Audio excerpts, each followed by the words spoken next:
If we all take seats, given that we're so pressed for time, we'll take advantage of these extra few minutes.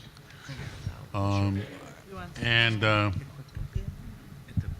will begin by introducing our Lieutenant Governor, Robert Duffy. Bob.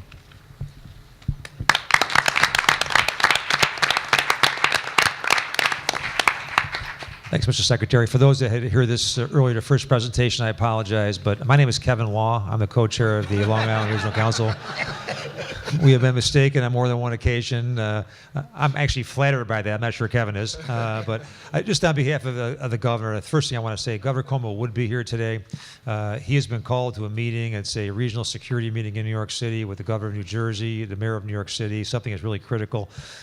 He is so vested in this process, he would be here otherwise. So on behalf of the governor, I want to just, first of all, extend his appreciation and our collective appreciation to all the regional councils, but our next presenters, Long Island, for all the great work. And if he were here, he would say what I'm going to say right now.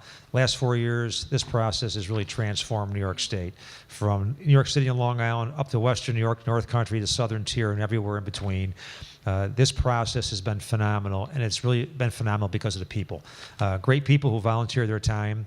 It's great staff that's behind the scenes, and our co-chairs and our council, very busy, successful people who donate their time and give time and time again throughout the year have made this happen, as well as the relationships that you have developed among yourselves and among all the regional councils. It has been a pleasure to be a part of it. As a point of personal privilege, I'm going to be stepping down at the end of the year. I'm going to miss this. This has been what I would consider probably one of the most fascinating and rewarding processes I've been involved with in my entire career. It really has been. I've learned so much, met so many great people. It has been an absolute pleasure. So I want to, on behalf of the governor, thank the Long Island Regional Council, thank everybody involved here. And I might add by closing this, I can't ever show any favorites. I can't except my hometown, of course. But one thing having been through this, I'll just say Long Island, from being and seeing you work from day one, you have a phenomenal team. You really do. Very, very proud of the work you put in and really appreciate how much work you have added. So again, thank you so much. Good luck to you, and I'll turn it back to the Secretary.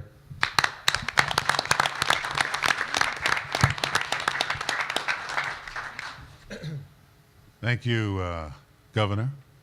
Yeah, you're going to miss being referred to as Governor. You're always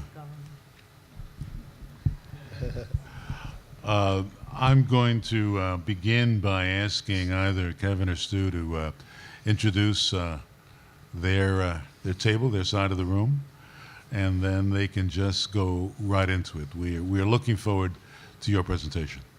Thank you. As the oldest member of the panel here, I think I'll introduce everybody else. I am Stuart Rabinowitz. I am the vice chair, co-vice chair of Long Island Council. And I am also one of 5 members on the Gaming Facility Location Board.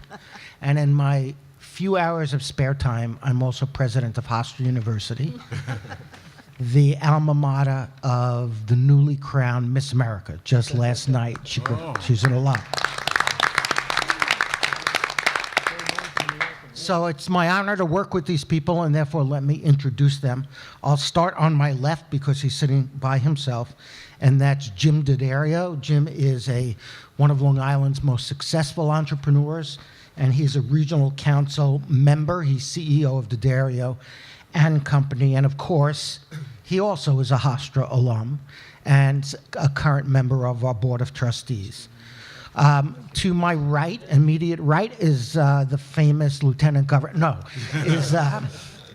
is Kevin Law, who's also a co-chair of the Long Island Regional Economic Development Council, who is also one of the members of the Gaming Facility Location Board, and who is the president of the Long Island Association, the preeminent business group on Long Island.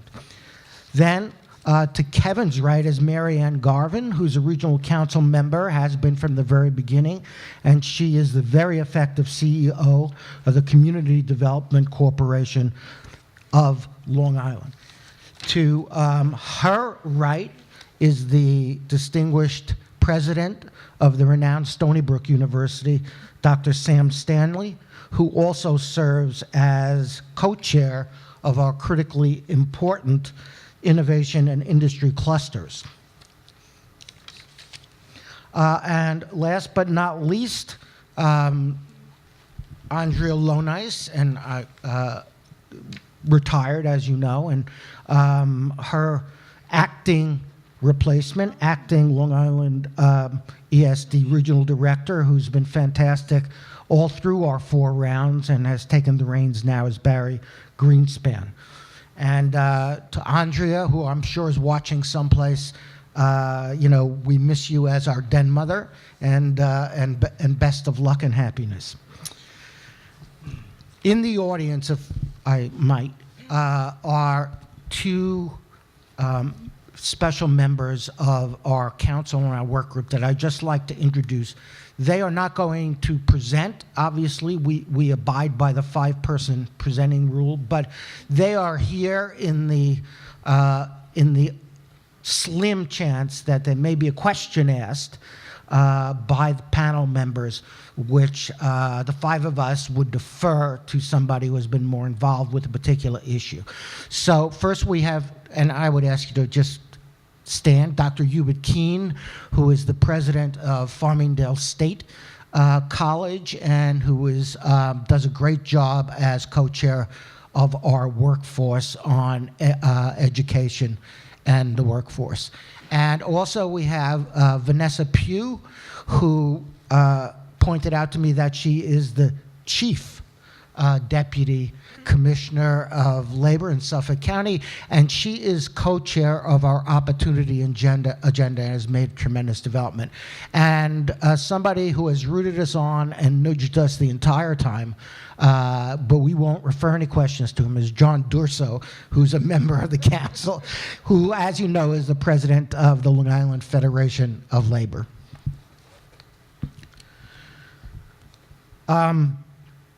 I will begin and with our presentation, with your permission, but each of us, of course, will play a role today in the presentation, and that's representative of the process that we have created on Long Island.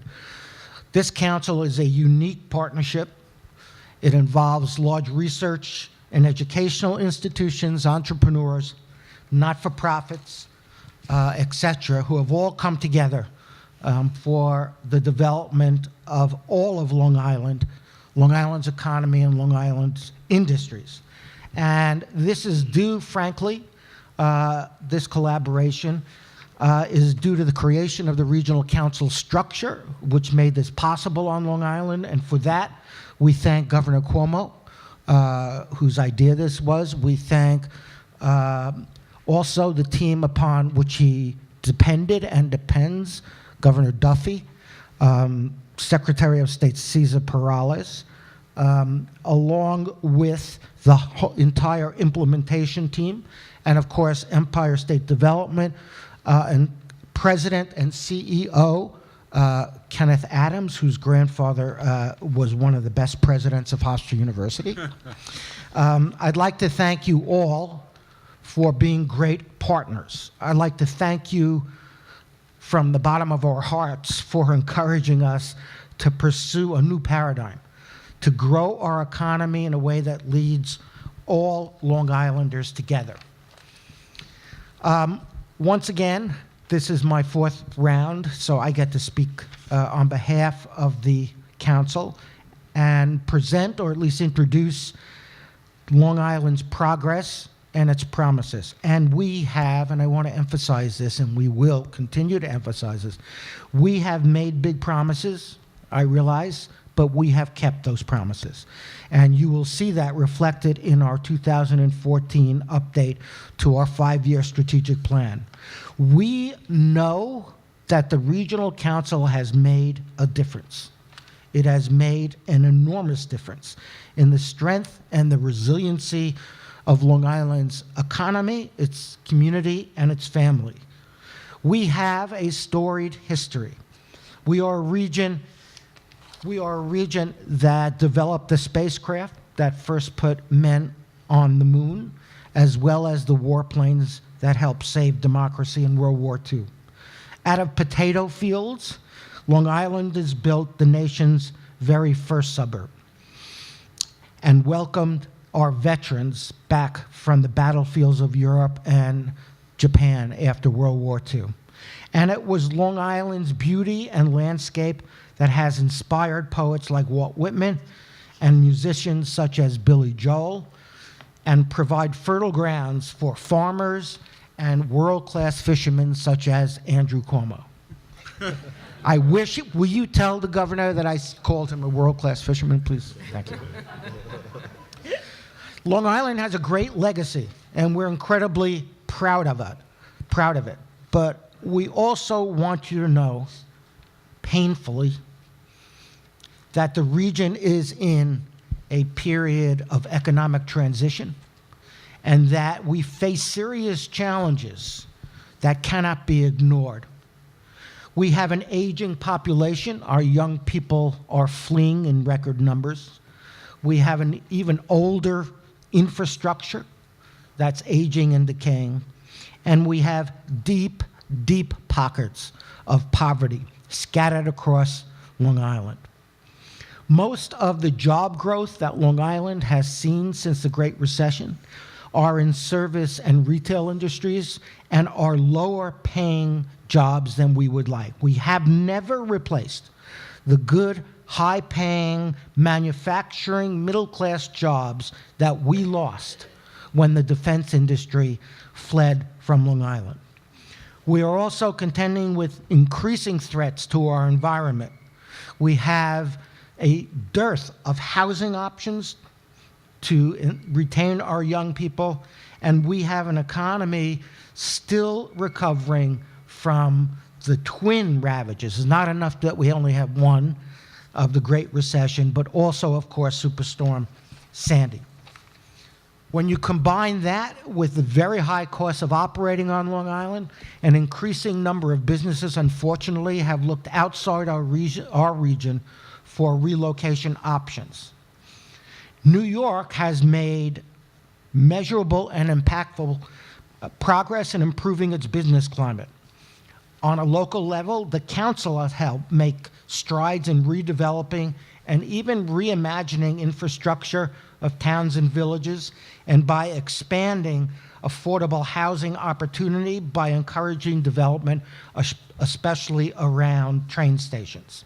However, our challenges represent still significant impediments to the growth of our economy and the health of our region.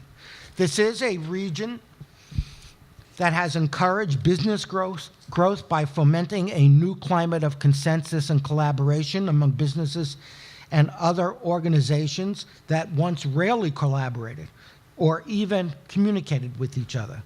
We have eliminated barriers between people, places, and sectors, and we have encouraged projects that cut across academic disciplines and levels of government.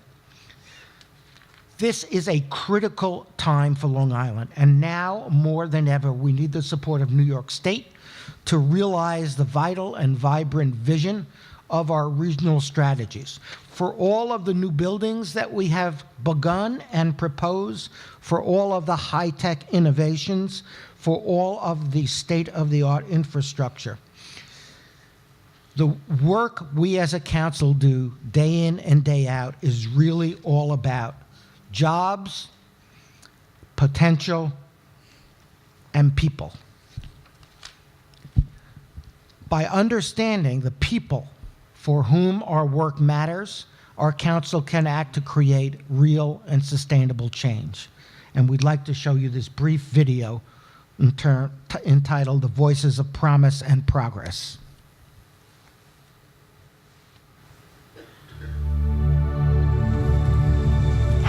My name is Karen Lopez. I am a recent graduate of Hempstead High School and of Hofstra's Medical Scholars Pipeline Program.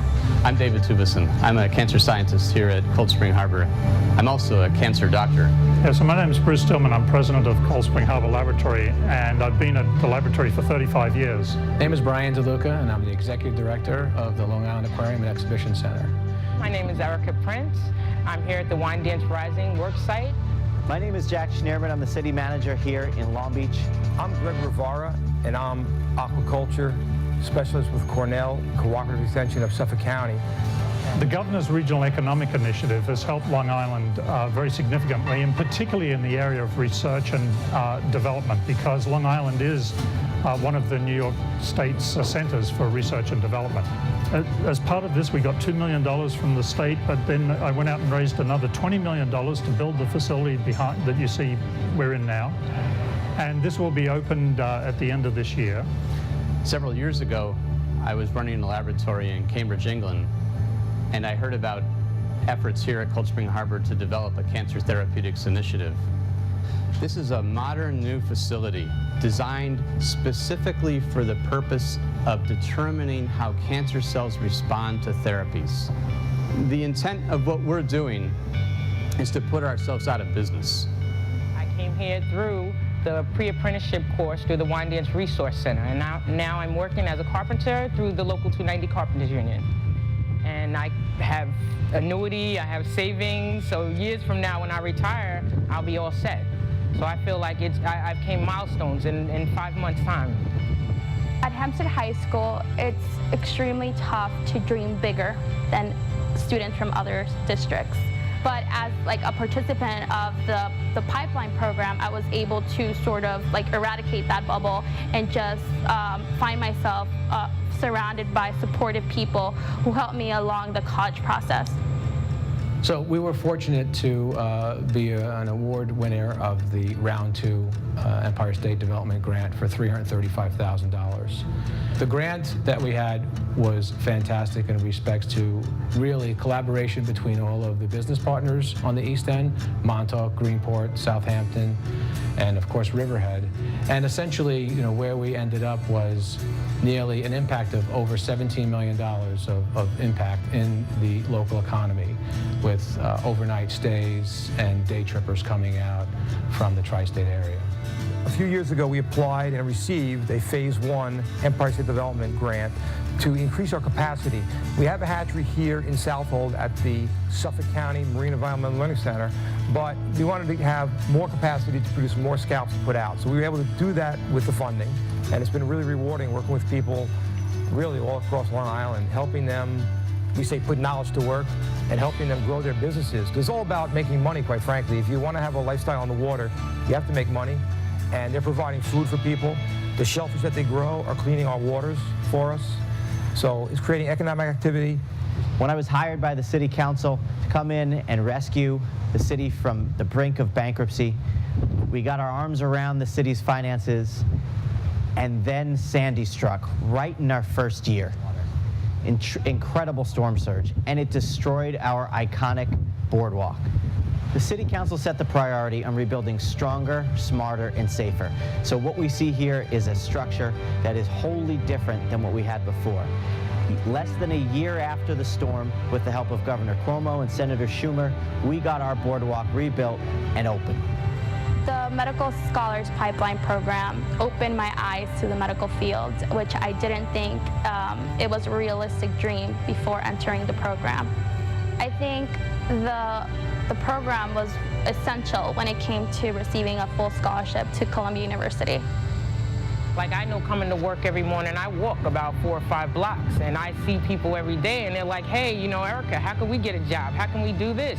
And I'm like, come on down. There's classes, there's tons of unions that people don't know about it, and it's a great thing going on right here in your community. We would like cancer to be something like arthritis, where you can take a few pills and you feel better. We don't have that today, but that is the explicit intent of the research that we're conducting here at the laboratory, to make cancer something of the past, something you would read about in history books. The Regional Economic Development Council has played a major role in our recovery. We need to send the message to the world that we're back open for business. And the marketing money from REDC was absolutely critical, with our favorite son, Billy Crystal, telling everybody, come on back to the beach. I want to thank the Regional Council and the Governor for helping to make this program possible.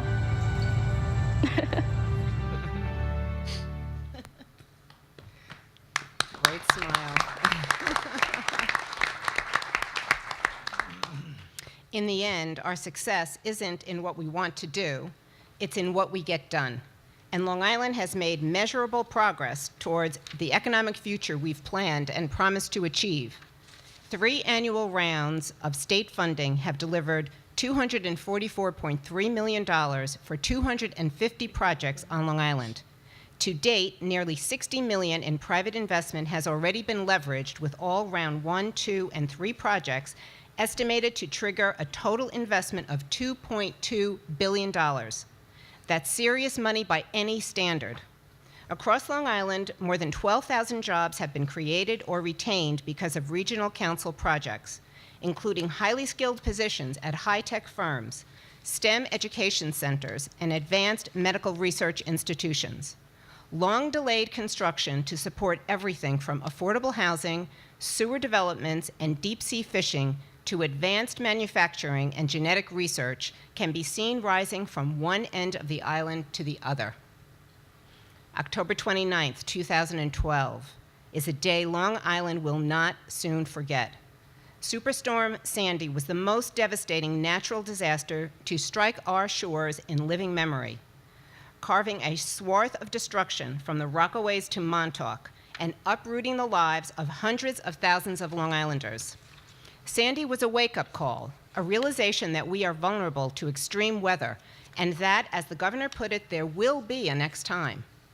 The New York Rising Community Reconstruction Committees were born to build back our towns and villages with greater resiliency, so that the next time a terrible storm affects our region, the damage will be far less extensive, and the recovery will be much quicker and less costly. To date, 22 New York Rising communities are eligible to receive $250 million in recovery assistance. A regional consensus has formed around the steps needed to ensure this resiliency that we are looking for. Along with our people, we need to protect our water supply, utilities, and our transportation systems. The challenge of rental housing was severely worsened by Sandy. Much rental housing was destroyed in the storm, contributing to the existing shortage. We are greatly appreciative of New York State and federal community development block grant funds made available recently that Long Island will put to work rebuilding and addressing this issue. We have recommended several projects in round 4 that will complement the state and federal reconstruction dollars and which have a strong economic development component. One example is Long Beach, New York, more than just a beach, a regional marketing initiative that will strengthen and unite this multiculturally diverse Long Island city that incurred extensive damage from Sandy. Yes, we are building back better and stronger, as Governor Cuomo likes to say, but New York Rising will only bring us back to where we were, not where we need to go to make Long Island the job-generating engine of growth for all New York. In the beginning, our regional councils recognized 4 key sectors of the Long Island economy.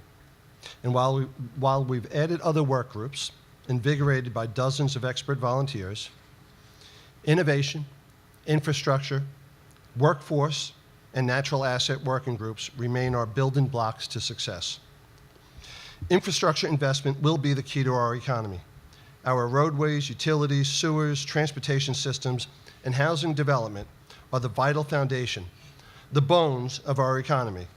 And we realized early on that we needed to invest in sewers and other basic infrastructure before we could build and rebuild anything. By planning and building from the bottom up, literally, the last 3 rounds of regional council funding have resulted in unprecedented town and community renewal across Long Island. Wyandanch Rising is an example of this project, and the Wyandanch community was selected as in round 3 as the council's opportunity agenda area. A key component of this project is the development of an intermodal plaza. In July 2013, groundbreaking began for a $35 million mixed-use development in the plaza to include an array of 1, 2, and 3 bedroom units targeted for a mix of incomes and for space for many new retail businesses. In addition to our support for Wyandanch, Regional Council investments will also touch many other communities. The Meadows at Yaphank, Phase 2, in the town of Brookhaven, is an infrastructure improvement project to support the full build-out of a much-needed mixed-use development. This phase includes the construction of a replacement sewage treatment plant, development of the main boulevard to accommodate the commercial and retail components of the project, and the creation of a 120-suite hotel to serve the needs of the visiting researchers at nearby Brookhaven National Laboratory, an important partner in our innovation vision. In round 4, we are recommending funding for the James D. Conti Community Center in the town of Huntington. This former New York State Armory building and current Brownfields Opportunity area will serve the residents of Huntington as a source of recreation and provide a satellite location for the nearby Huntington Opportunity Resource Center. In the western part of our region, the redevelopment of the Nassau Hub remains a critical infrastructure component for the future growth of our economy. We are recommending funding for site work necessary for the eventual development of a sports and entertainment district adjacent to the soon-to-be redeveloped Nassau Coliseum. This project is essential to realizing the full potential of one of Nassau County's largest developable parcels.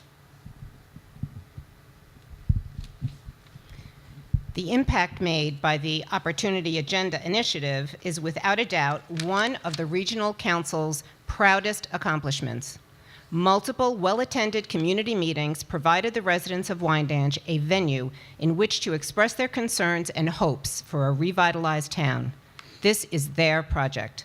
With the help of Regional Council funding to support key projects, the transformation of Long Island's poorest community is taking shape. Projects were funded that focused on the need for housing, infrastructure, and community building.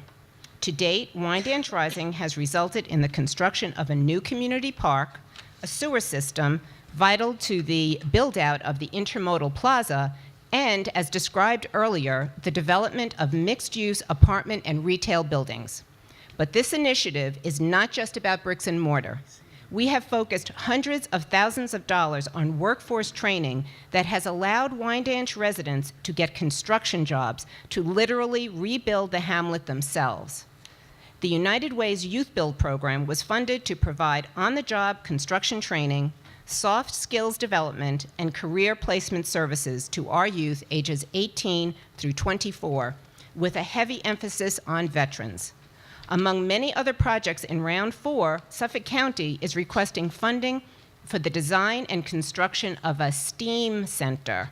That's science, technology, engineering, art, and math. The center will create excitement on Wyandanch's new Main Street and provide a hands-on learning of STEM subjects within an arts-making context, including activities like glassblowing, metalworking, and woodworking. Walking through Wyandanch, it's impossible not to see the profound changes brought about in no small part by the Regional Council initiative. In the coming years, as our Opportunity Agenda projects are completed, we will see lasting positive benefits for the entire Wyandanch community. We believe this will serve as a model for other New York State communities. Our natural assets are one of our region's most important resources. From our world-famous beaches, harbors, and waterways to our tranquil farms and parks. We are complementing Suffolk County's efforts to reduce nitrogen pollution. We've also paid special attention to projects that strengthen our heritage industries, including agriculture, fishing, aquaculture, and tourism. The Round 1 Agri-Park project is a great example. It has supported the expansion of markets for East End farmers by providing a centrally located temperature-controlled warehouse for processing and storage of products and wines. With REDC funds offsetting rental costs for the farmers and cold storage extending the shelf life of the product, the markets for Suffolk farmers has been extended into other regions and states. Building on our agricultural success, the Round 4 Agricultural Capital Equipment Grant Program program we're calling Farmers for Our Future, will support the next generation of Long Island farmers by providing grant funding to assist with the acquisition of farm equipment. The Path Through History initiative has made great progress on Long Island. Thanks to a generous $100,000 marketing grant awarded in 2013, our region has developed a comprehensive vision, plan, and implementation agenda, providing the framework for successful utilization of our heritage tourism assets. You could come to Long Island and see where George Washington stayed, and then take part and taste our great Pinot Noir on the North Fork. Because Long Island is also boasts some of the world-class vineyards and wineries. The North and South Forks of Long Island are among the top 10 vineyards and winery destinations in the world as ranked by Wine Enthusiast magazine. This contributes greatly to tourism on the East End, and we would like to thank the governor for including our vineyards in the I Love New York advertising campaign and for hosting the August Long Island Wine and Craft Beverage Tour, and for also unveiling a new advertising campaign to promote Long Island wineries. It makes us proud to see the excellence of our vineyards recognized across the country. Water quality is another natural asset issue worthy of the state's investment. Because we rely on a single aquifer for our water, we need to take great care in preserving its quality and avoiding contamination. No less than 14 water quality projects have been recommended for Round 4 funding. We also take great pride in preserving the integrity of our natural assets and corresponding industries, and will continue to ensure their protection for future generations, because on Long Island, our environment is our economy. Long Island is also home to renowned institutions of advanced research and academic achievement. Cold Spring Harbor Laboratory, arguably the most well-regarded institute for genomic research in the world, submitted projects in Round 1 and Round 3 for the development of facilities that will hasten the formulation, trial, and development of clinical treatments for neurological conditions and cancers. Round 4 funding is recommended for the Cold Spring Harbor Laboratory Center for Metabolomics, an initiative that will incorporate metabolic research into the development of new therapies for metabolic conditions, neurological disorders, and cancers that could lead to new biotech spin-off companies. Funding is also recommended for Stony Brook University to establish the Center for Excellence for Infrastructure and Energy Cybersecurity, which will be the nation's only research and development center for the cybersecurity of the energy grid system.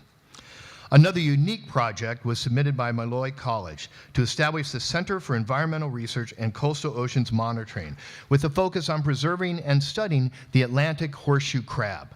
The blood of the horseshoe crab contains a special protein that binds to the bacterial molecule that causes sepsis. It is the most rapid and accurate test currently available to detect bacterial contamination. This center will study the properties of the horseshoe crab's blood and farm them so that wild horseshoe crabs are conserved.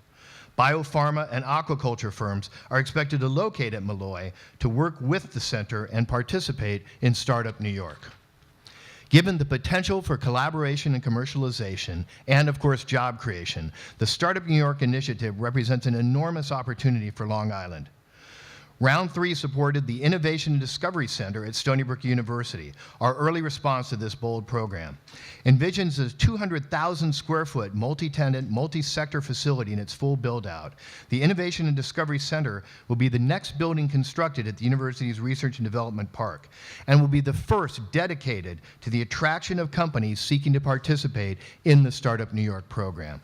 The business community has shown tremendous interest in Startup New York, so we need additional space to allow companies to participate in this revolutionary program. The participants in Long Island's Innovation Hotspot proposal currently house 98 startup companies and aid 49 non-occupants in well over 300,000 square feet of dedicated space.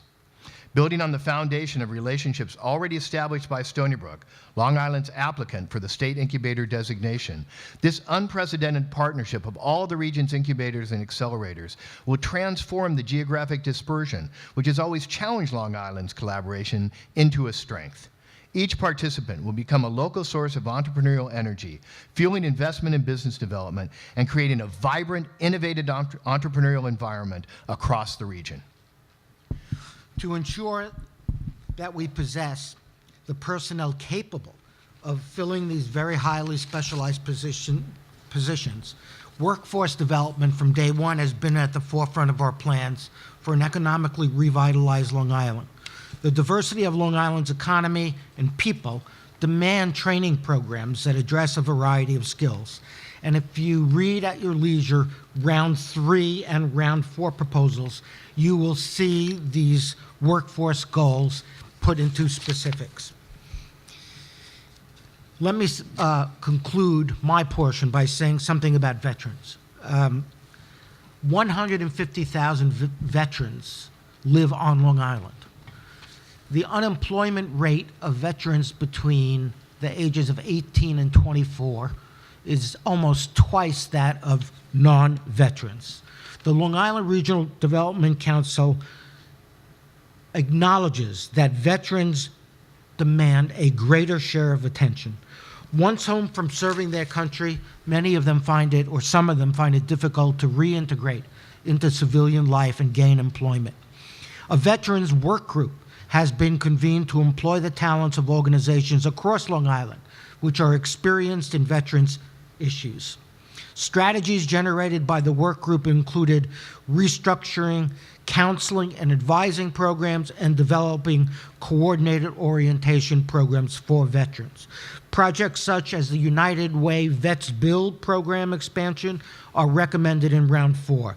That will create more hiring opportunities for veterans who successfully complete the training community colleges, Suffolk Community College and Nassau Community College, can provide. And they also can provide invaluable training for our veterans, and we encourage them to develop impactful veterans training programs, ensuring that Long Island's workforce is prepared for today and tomorrow's job market is a top priority.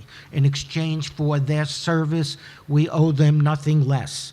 And I am happy to report that the projects we have funded are making concrete, meaningful differences in the lives of Long Island. The Global New York Initiative has the potential to transform the region. When you think of the simple statistic that over 75% of global economic product is generated outside of the United States, and that 95% of the world's consumers are outside of the United States, it becomes apparent that our region stands to gain tremendously if our businesses were to take full advantage of the international market. Soon after this initiative was announced, a working group was formed comprised of leaders from companies, government agencies, and organizations with exporting and foreign direct investment experience. Through this work, a number of new strategies were devised to facilitate expanded foreign trade by the business community.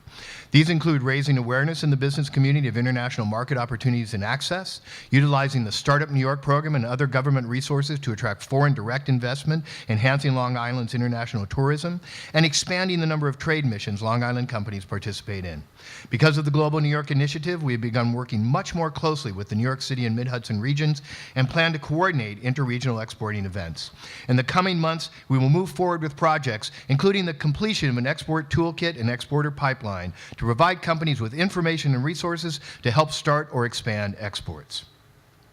My business, D'Addario & Company, is the world's largest manufacturer of musical instruments, strings, and accessories, calling New York State our home for over a century.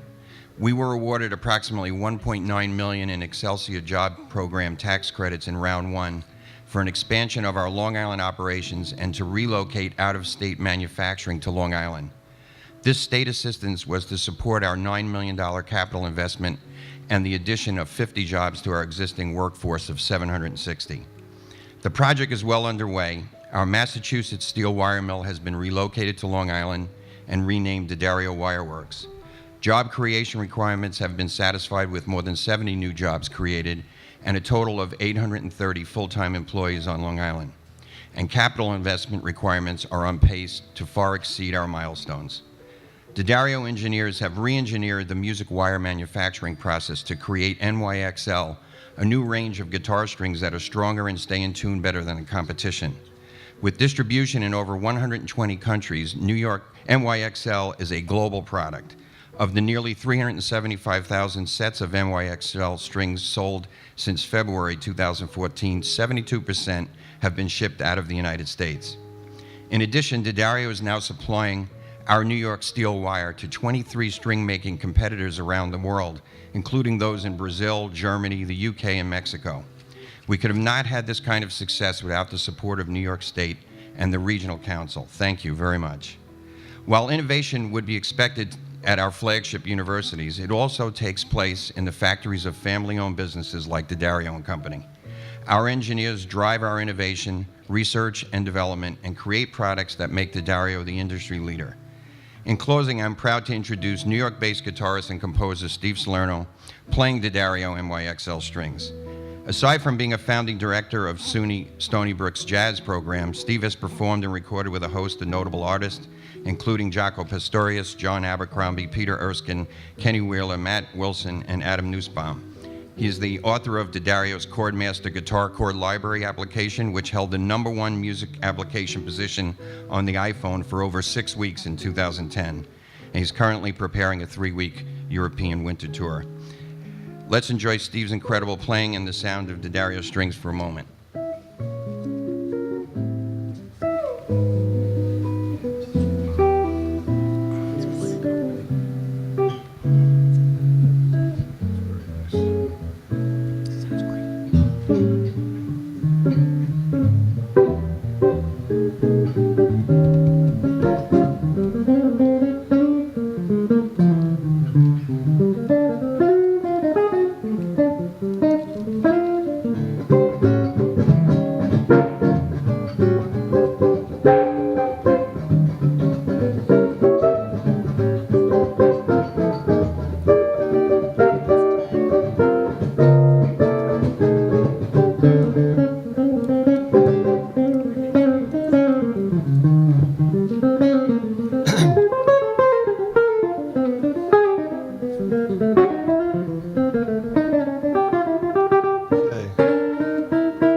Had it not been for Steve's playing, I would have told you were over your time, but I wanted to hear the rest of his music.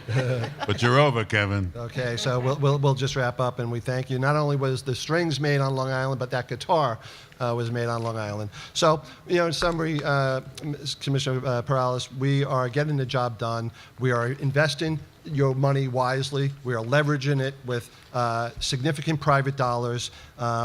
Everything's heading in the right direction, but we still have challenges and obstacles if we want to move forward. And so we need the state's support for our Round 4 projects to continue moving the arrows in the right direction. And we look forward to your support, and we look forward to answering any questions you may have. Thank you very much. Thank you.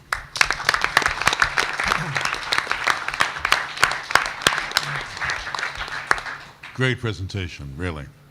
Let me quickly introduce the members of the CEOP team. To my immediate right is Jerry Boone, the Commissioner and President of the New York State Civil Service Commission. Next to him is Commissioner Roanne DeStito, the New York State Office of General Services. Matt Driscoll, the President and CEO of the New York State Environmental Facilities Corporation. I think we then move on to Colonel Eric Hesse. He's the Director of the New York State Division of Veterans Affairs. Patrick Kerwin, who's the Director of the Trade Promotion Coordinating Committee. I think we then move on to Tom Maddox, Commissioner of New York State Taxation and Finance. And last but certainly not least, Christine Nicholas, Chair of the New York State Tourism Advisory Council. And I do want to recognize Kenneth Adams, the President of the Empire State Development Corporation. Do you want to get up for a minute and let people tell you he does a fabulous job for us? With that, we will immediately move into the questions. One of the things that struck me, of course, is that you know that I've always been very, very interested in the opportunity agenda, but Long Island took this a step further. They, while they call it the opportunity agenda, what they've done is they've completely revitalized one of the poorest communities in our state. And I'm wondering whether you think there was something special about Wyandanch, or whether or not the state with local government can make investments in communities like Wyandanch and bring people back to these places, many of which have been abandoned in the last 20 years?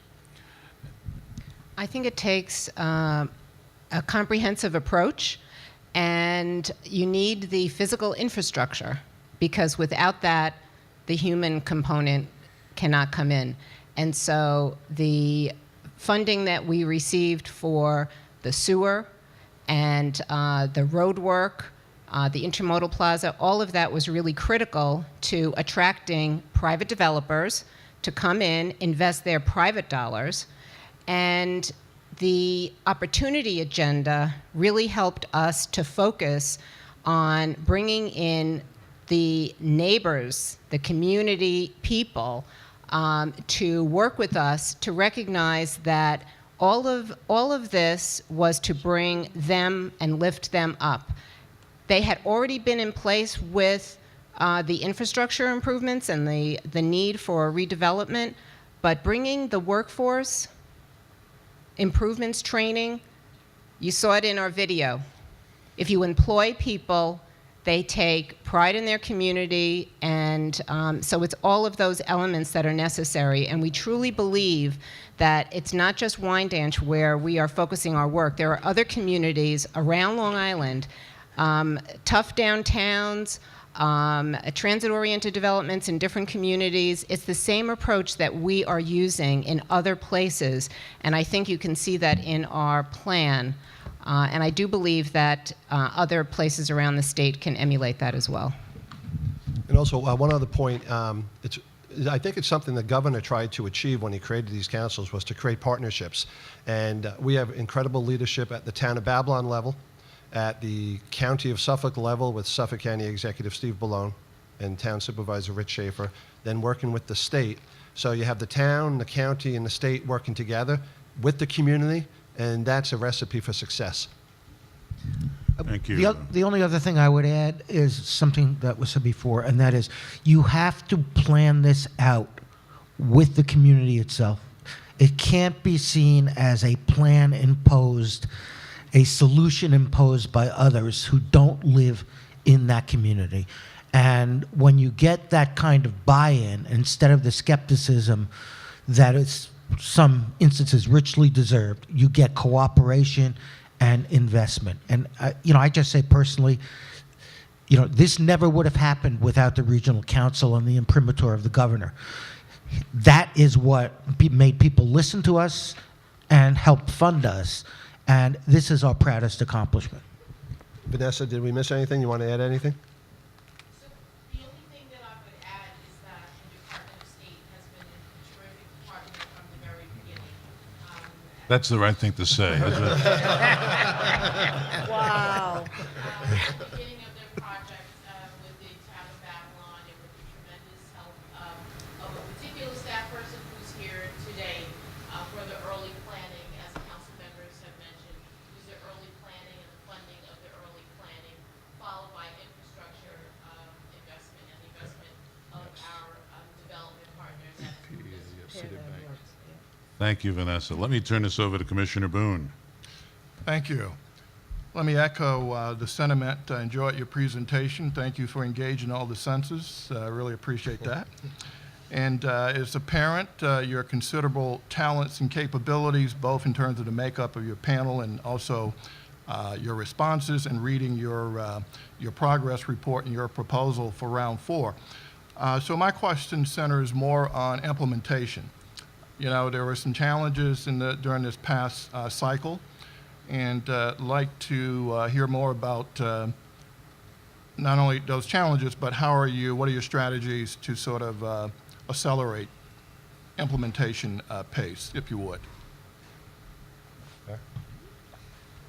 Sure. Well, Empire State Development takes the lead in terms of implementing our projects, but it's really also very much a team effort of the SART, the State Agency Resource Team members. We have calls and meetings probably every 2 weeks to talk about every single project, to know whether projects are moving ahead.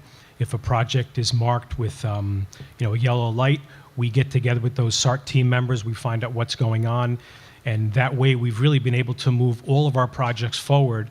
I think almost every one of our projects from rounds 1, 2, and 3 are all under contract, and really a lot of that credit goes to the SART team members, many of your staffs that work closely with the Empire State Development staff to make sure if there's a problem, we find out what the barrier is and address it. The other thing, I'm sorry I talk so much, but first of all, I will personally attest to something. Hofstra got a grant in round 1.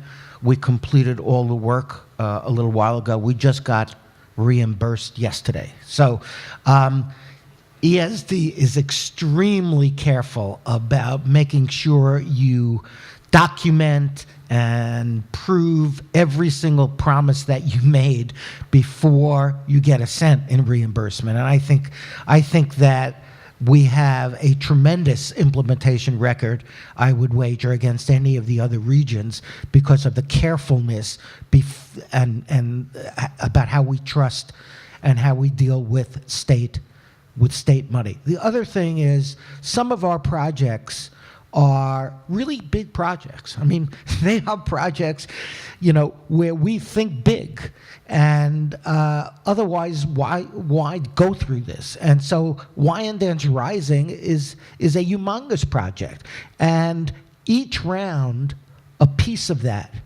occurred, and each round, progress has been made, and we are on the way to fulfilling our long-term promise of a wholly transformed area that was just swimming in poverty. So sometimes you will see progress made incrementally because it's a big plan, but always progress. Commissioner DeStito. Thank you, Secretary, and I want to thank you for your presentation. It was very pleasing and enjoyed the music tremendously. So I'm glad that the Secretary didn't cut you off. We're glad too. Yeah. And I want to compliment you on Wyandanch. Miss Pat being here from Citibank, is she still involved? Yes. Yes. Okay. She just couldn't make it up today. Couldn't make it today? Right. Okay, well, tell her I personally complimented her on all of the updating that you did on Wyandanch. You talked about, and you alluded to it in your presentation, New York Rising, money going into infrastructure and rebuilding stronger. But also, there's SUNY 2020 money that has come into this region of the state. Can you tell me how some of these programs are intersecting? Because it's dollars coming from different places, but the REDC money, the SUNY 2020, as well as some of the New York Rising money, and how they may all be playing in the success of Long Island's future. So I'm happy to talk about the SUNY Thank you, 2020 President. components Thank you. and the intersection. Thank you. We've had tremendous benefits from the SUNY 2020 program in a number of areas. One, it's really allowed us to attract a number of new faculty to our university, and I'm sure Hubert would say the same thing. These faculty are already becoming incredibly productive, of course, in their important role of education, but also in Stony Brook in their important role of research as well and generating new knowledge. So I just was going through the figures yesterday, and we've had about roughly 180 new faculty come in under this program, which is a tremendous number for a school.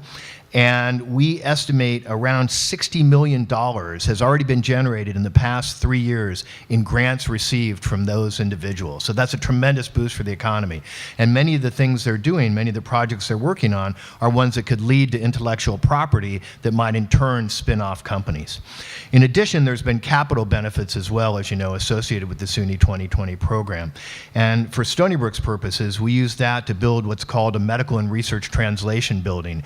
We raised $50 million from philanthropy to more than match the state's contribution, but we're actually building a $240 million, 240,000 square foot building that will be devoted both to cancer research, imaging research, and to the care of cancer patients. And I think what's exciting for Long Island and the region is the concept is we'll have a productive collisions between the scientists doing research on cancer and the clinicians there talking about their patients. And we hope this will lead to more rapid development of new therapeutics. So it's really been a boon for us on a number of areas. And many of those researchers that we've identified will be involved with companies that may come in from the money we got to build the new Innovation and Discovery Center, for example. So as we have companies coming to our incubators and we decant them into that new center, they also will be working with Stony Brook faculty and graduate students as well. So all of this, I think, interweaves a very productive outcome, I think, hopefully for the state and certainly for Stony Brook. President Keene, you want to add something about 2020, or did it all get said? Well, I would just say that my campus was not included in the first round because of research centers, and we weren't included in round 2. But if you have influence on round 3, I set that one up, didn't I? Yeah, that was great. You set 'em up for- Yeah, so the other thing I would say is SUNY 2020 had several different parts, but this is a major one that has given a boost for Long Island as well as the other parts. right. And as for New York Rising, there were about 23 community planning groups that were established to begin the plans for the reconstruction of those communities and to also think big about building stronger and better as the governor directed them. And we worked, the REDC, we worked with them to, one, make sure their plans were consistent with our vision, and also to complement and maybe even in some cases leverage our state dollars with the federal dollars that came in. Great. Thank President Driscoll, we're going to try to move this along, if that's all right. So, yep, real quickly, I thought the presentation was excellent. Steve, nice work on the strings. Had it been later in the afternoon, no doubt the adult beverages in the room would have been broken into. That was really nice. And by the way, great dashboards. Really appreciate the work that you did here in your report, identifying the numbers. So just quickly, Stu, you mentioned about implementation on the bigger kind of projects, which an infrastructure, as we all know, is a hugely important issue in Long Island. So two things, Governor's Office of Storm Recovery, how are you collaborating with them? And then the Enterprise Park build-out. Where do you see that at this point? They've got about $8 million now in grant money. Do you expect them to initiate that soon? I'll answer the last question first. Enterprise Park, you're talking out at Calverton. Right. It's an exciting project. We've been working closely with the town of Riverhead. We had the benefit that Andrea Lowernice, our regional director, had spent 17 years working in the town of Riverhead and knew the property and the issues intimately as well. And so we have been working closely with the town of Riverhead. We're excited about the possibilities for that property. It may create a tax base for the East End because so much of the land out there is already preserved, and this is one parcel that gives it the potential for ratables in the future. And again, with the storm recovery efforts in the New York Rising, it's all been about implementing the governor's directive to us, and that is partnering, working from the community up as opposed from the state and Albany dictating down. And we've been working well with all of the other offices that have been created related to Sandy. So I would just add to that, the community groups that put the plans together also all had a housing component. A lot of rental housing units were destroyed through the storm, and the governor announced this $100 million of community development block grant funding would be available for multifamily housing. And so there are many community groups that are actively putting together proposals to respond to that, and that's going to be very, very important to rebuilding for us and for our economy. We need housing for young people.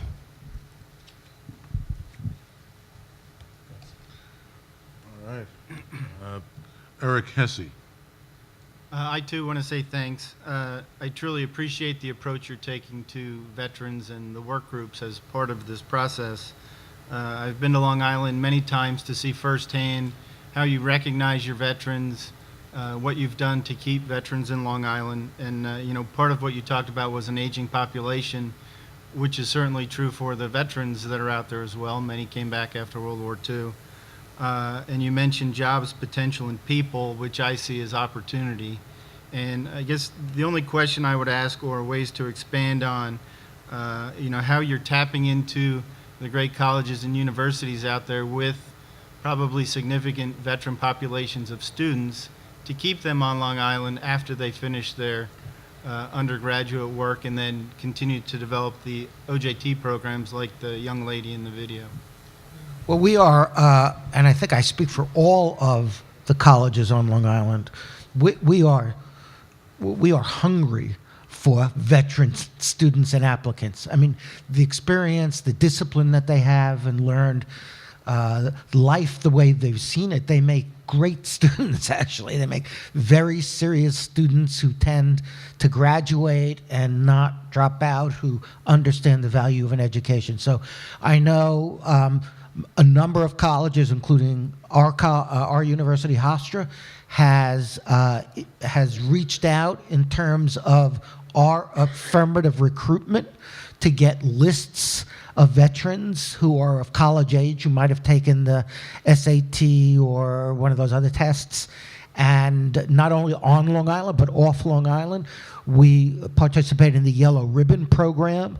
Of course, we have one person in student advisement who is charged with advising and counseling veterans.